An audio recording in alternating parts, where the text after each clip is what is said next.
Hi மக்களே, அம்மாஸ் இன்ஃபோலேருந்து சுலோச்சனா அம்மா பேசுகிறேன்.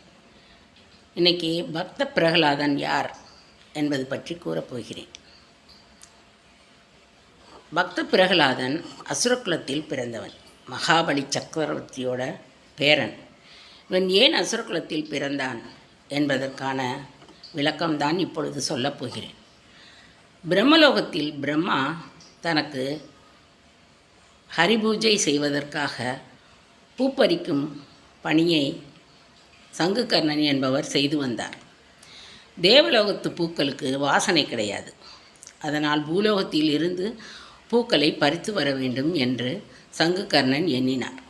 இதனால் காலதாமதம் ஏற்பட்டது. ஒரு நாள் மிகவும் தாமதமாகிவிட்டது. அதனால் பிரம்மா இதற்கான காரணத்தை கேட்டபோது சங்குகர்ணன் அசதியில் சிறிது தூங்கிவிட்டதால் காலதாமதம் ஏற்பட்டது என்று கூறினார். இதை கேட்டு கோபமுற்ற பிரம்மா அசுரகுலத்தில் பிறக்கும்படி சாபமிட்டார். அதனால் அசுரகுலத்தில் இரண்யகசிபுவின் மகனாக பக்த பிரகலாதனாக பிறந்தார்.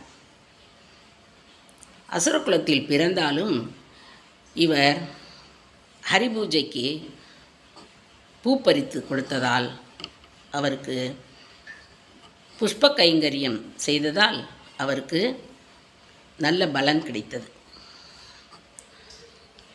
இவர் அஷ்டாத்திர முன்வினை பயனால் அஷ்டாத்திர மந்திரத்தினால் பக்திமானாக சிறு வயது முதலே வளர்ந்தார். ஹரிபக்தியுடன் இருந்ததால் இவர் இரண்யகசிபு தன்னையே வணங்க வேண்டும் என்று கூறியபோது ஹரிதான் சிறந்த தெய்வம் என்று கூறினார். உடனே இரண்யகசிபு, உன்னுடைய கடவுள் எங்கு இருக்கிறார் என்று காட்டு என்று கூறியபோது, தூணிலும் இருப்பார் துரும்பிலும் இருப்பார் என்று கூறினான்.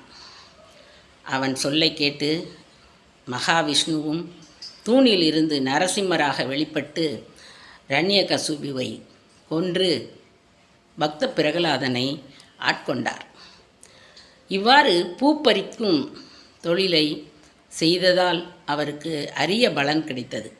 இதையே நாமும் நம்மால் முடிந்த சிறு கைங்கரியங்களை இறைவனுக்கு செய்து அரிய பலனை பெறுவோமாக. இந்த வீடியோ பிடிச்சிருந்ததுன்னா லைக் பண்ணுங்கள், ஷேர் பண்ணுங்கள், கமெண்ட் பண்ணுங்கள், சப்ஸ்கிரைப் பண்ணுங்கள். வாழ்க வளமுடன். பக்தி மார்க்கத்தில் இறங்குவோம், நல்லதையே பெறுவோம்.